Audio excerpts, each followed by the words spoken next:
Shalom, selamat pagi jemaat Tuhan. Berjumpa kembali dalam doa pagi online. Mari masuk hadiratnya, bawa hati kita siap dibentuk, timbul seperti emas.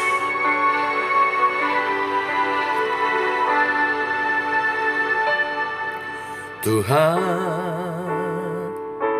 siapakah aku ini yang jadi biji matamu? Tuhan,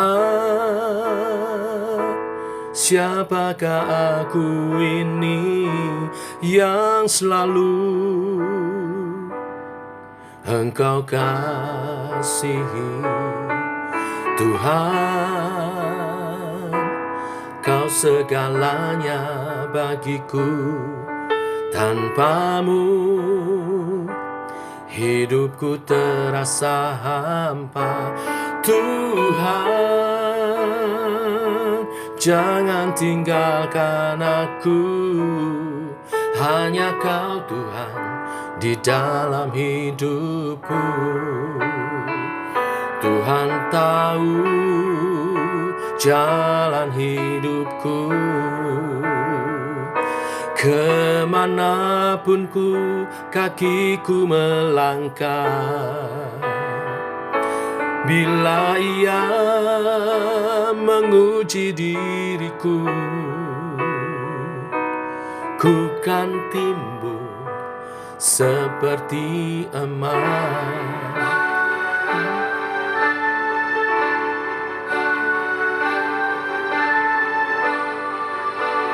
Oh Tuhan,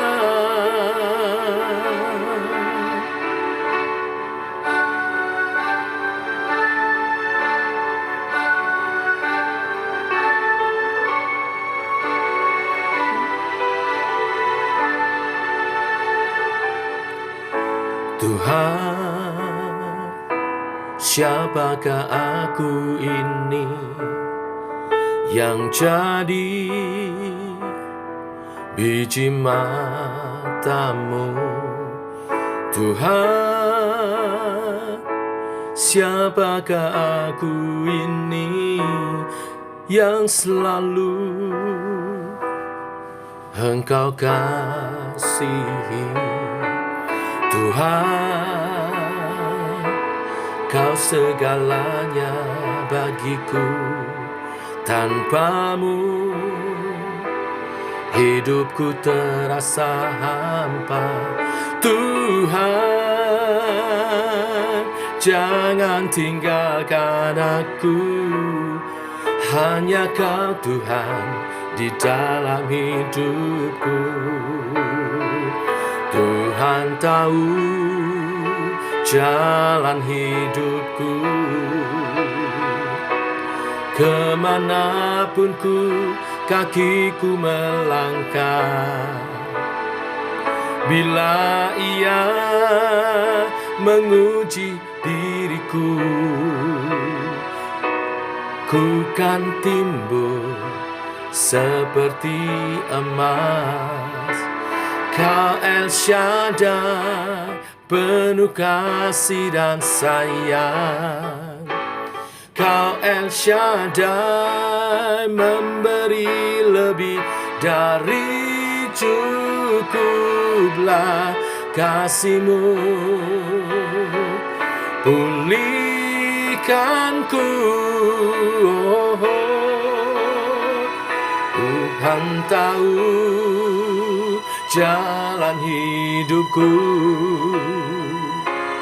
kemanapun kakiku melangkah. Bila Ia menguji diriku, ku kan timbul seperti emas.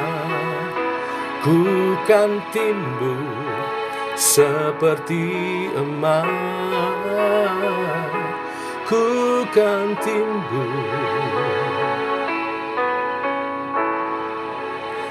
seperti emas.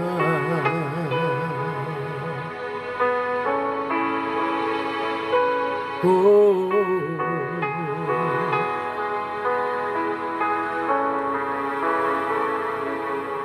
seperti emas. Tiba waktunya untuk kami merenungkan firman-Mu. Firman-Mu ialah suluh dan terang bagi jalan kami. Berfirman Bapa, tuntun langkah kami, supaya kami hidup dalam kebenaran-kebenaran firman-Mu, sesuai dengan rencana-Mu. Dalam nama Tuhan Yesus Kristus. Amin. Bapak Ibu, renungan firman Tuhan pada pagi hari ini terambil dari 2 Raja-Raja pasal 22 ayat 1 sampai dengan yang ke-20. Demikian firman Tuhan. Yosia berumur 8 tahun pada waktu ia menjadi raja, dan 31 tahun lamanya ia memerintah di Yerusalem. Nama ibunya ialah Yedida binti Adaya dari Boskat. Ia melakukan apa yang benar di mata Tuhan dan hidup sama seperti Daud, bapa leluhurnya, dan tidak menyimpang ke kanan atau ke kiri. Dalam tahun yang ke-18 zaman Raja Yosia, maka Raja menyuruh Safan bin Asalya bin Mesulam, panitra itu, ke rumah Tuhan. Katanya, pergilah kepada imam besar Hilkia, suruhlah ia menyerahkan seluruh uang yang telah dibawa ke dalam rumah Tuhan, yang telah dikumpulkan dari pihak rakyat oleh penjaga-penjaga pintu. Baiklah itu diberikan mereka ke tangan para pekerja yang diangkat untuk mengawasi rumah Tuhan, supaya diberikan kepada tukang-tukang yang ada di rumah Tuhan untuk memperbaiki kerusakan rumah itu, yaitu kepada tukang-tukang kayu, tukang-tukang bangunan, dan tukang-tukang tembok, juga bagi pembelian kayu dan batu pahat untuk memperbaiki rumah itu. Tetapi tidak usahlah mengadakan perhitungan dengan mereka mengenai uang yang diberikan ke tangan mereka, sebab mereka bekerja dengan jujur. Berkatalah imam besar Hilkia kepada Safan, panitra itu, telah kutemukan kitab Taurat itu di rumah Tuhan. Lalu Hilkia memberikan kitab itu kepada Safan, dan Safan terus membacanya. Kemudian Safan panitra itu masuk menghadap raja. Disampaikannya lah kabar tentang itu kepada raja. Hamba-hambamu ini telah mengambil seluruh uang yang terdapat di rumah Tuhan dan memberikannya ke tangan para pekerja yang diangkat mengawasi rumah itu. Safan panitra itu memberitahukan juga kepada raja, Imam Hilkia telah memberikan kitab kepadaku. Lalu Safan membacakannya di depan raja. Segera sesudah raja mendengar perkataan kitab Taurat itu, dikoyaknya lah pakaiannya. Kemudian raja memberi perintah kepada Imam Hilkia, kepada Ahikam bin Safan, kepada Akbor bin Mika, kepada Safan panitra itu, dan kepada Asaya hamba raja, katanya, pergilah, mintalah petunjuk Tuhan bagiku, bagi rakyat, dan bagi seluruh Yehuda tentang perkataan kitab yang ditemukan ini. Sebab hebat kehangatan murka Tuhan yang menyala-nyala terhadap kita, oleh karena nenek moyang kita tidak mendengarkan perkataan kitab ini dengan membuat tepat seperti yang tertulis di dalamnya. Maka pergilah Imam Hilkia, Ahikam, Akbor, Safan, dan Asaya kepada Nabiah Hulda, istri seorang yang mengurus pakaian-pakaian, yaitu Salun bin Tikwa bin Harhas. Nabiah itu tinggal di Yerusalem, di perkampungan baru. Mereka memberitakan semuanya kepadanya. Perempuan itu menjawab mereka, beginilah firman Tuhan, Allah Israel, katakanlah pada orang yang menyuruh kamu kepadaku. Beginilah firman Tuhan, sesungguhnya aku akan mendatangkan malapetaka atas tempat ini dan atas penduduknya, yakni segala perkataan kitab yang telah dibaca oleh Raja Yehuda. Karena mereka meninggalkan aku dan membakar korban kepada Allah lain, dengan maksud menimbulkan sakit hatiku dengan segala pekerjaan tangan mereka. Sebab itu kehangatan murkaku akan menyala-nyala terhadap tempat ini dengan tidak padam-padam. Tetapi kepada Raja Yehuda yang telah menyuruh kamu untuk meminta petunjuk Tuhan, harus kamu katakan demikian. Beginilah firman Tuhan, Allah Israel, mengenai perkataan yang telah kudengar itu. Oleh karena engkau sudah menyesal dan engkau merendahkan diri di hadapan Tuhan, pada waktu engkau mendengar hukuman yang kufirmankan terhadap tempat ini dan terhadap penduduknya, bahwa mereka akan mendahsyatkan dan menjadi kutuk. Dan oleh karena engkau mengoyakkan pakaianmu dan menangis di hadapanku, aku pun telah mendengarnya. Demikianlah firman Tuhan. Sebab itu, sesungguhnya aku akan mengumpulkan engkau kepada nenek moyangmu, dan engkau akan dikebumikan ke dalam kuburmu dengan damai, dan matamu tidak akan melihat segala malapetaka yang akan kudatangkan atas tempat ini. Lalu mereka menyampaikan jawab itu kepada raja. Amin. Bapak Ibu, perikop pagi ini bicara tentang pertobatan sejati. Raja Yosia adalah raja yang benar. Dia adalah salah satu dari dua orang raja yang disebut benar, hidup seperti Daud, dan tidak menyimpang ke kiri dan ke kanan. Salah satu yang lainnya adalah Raja Hizkia yang kita sudah bahas di 2 Raja-Raja 18. Mereka berdua ini setia dengan tidak menyimpang sama sekali. Nah, ketika imam besar Hilkia menemukan kitab Taurat saat memugar bait Allah, Yosia segera berespon dengan sangat baik. Dia langsung berduka cita karena dia sadar bahwa isi Taurat itu tentang teguran keberdosaan baik dirinya sebagai pemimpin maupun bagi bangsa Yehuda. Nah, inilah yang dinamakan kepekaan, yang menjadi tanda kebangunan rohani yang segera terjadi. Pertobatan besar terjadi di Yehuda setelah sang raja sendiri, yaitu Yosia, mengoyakkan pakaiannya.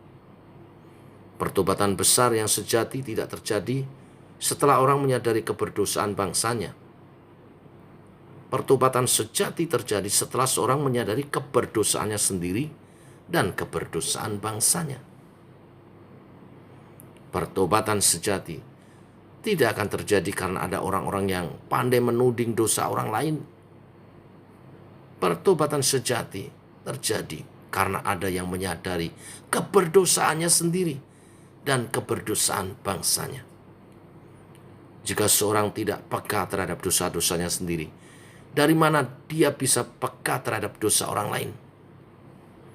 Maka respon dari Yosia adalah dia berduka karena dirinya dan karena bangsanya. Hal berikutnya yang dilakukan Yosia adalah bertanya kepada Tuhan tentang apa yang harus dilakukan. Inilah hal kedua yang dilakukan Yosia dengan baik dan benar, dengan tepat. Dia mencari perintah Tuhan, petunjuk Tuhan, apa yang harus dilakukannya. Dia tidak mau bertindak sendiri. Dia tidak mau memutuskan sendiri untuk segala tindakan pertobatan yang harus dilakukan. Sekali lagi ini adalah kepekaan rohani. Tidak ada raja Yehuda yang begitu peka mau mengerti kehendak Tuhan seperti Yosua, kecuali Daud ya. Sehingga Tuhan memberikan kepada Yosia sebagai upah pertobatan sejatinya bahwa Tuhan tidak akan menghancurkan Yehuda pada zaman Yosia. Pertobatan sejati Yosia memang tidak membatalkan hukuman Tuhan atas Yehuda, tetapi penundaan hukuman sebagai belas kasihan Tuhan kepada Yosia dan juga kepada rakyat Yehuda. Tentu tujuannya adalah supaya memberi kesempatan setiap umat Tuhan bertobat. Inilah berita firman hari ini. Penundaan hukuman karena pertobatan sejati. Memberi kesempatan setiap orang juga untuk bertobat. Saya yakin setiap umat Tuhan yang ada di kerajaan Yehuda, bila mereka bertobat secara sungguh-sungguh seperti Yosia, bahkan hukuman itu bisa dicabut. Tapi memang dalam sejarah kita memahami mereka tidak hidup dalam pertobatannya, maka hukuman Tuhan pun terjadi. Tetapi bila Tuhan masih memberi kesempatan setiap kita umat Tuhan untuk hidup dalam pertobatan kita, mari kita gunakan sebaik-baiknya. Tuhan memberkati. Mari kita berdoa. Bapa dalam surga, kami mengucap syukur. Di akhir pekan ini, firman-Mu dengan tegas dan keras menyatakan bahwa ada hukuman bagi mereka yang hidup dalam dosa, terutama dosa penyembahan berhala. Tidak mengutamakan Tuhan, mengalahkannya, menyembah ilah-ilah, dan mementingkan hal-hal lebih daripada Tuhan. Itu adalah penyembahan berhala. Dan ada hukuman untuk itu. Oleh sebab itu, kami pagi hari ini mengucap syukur oleh karena Tuhan mengingatkan kepada kami.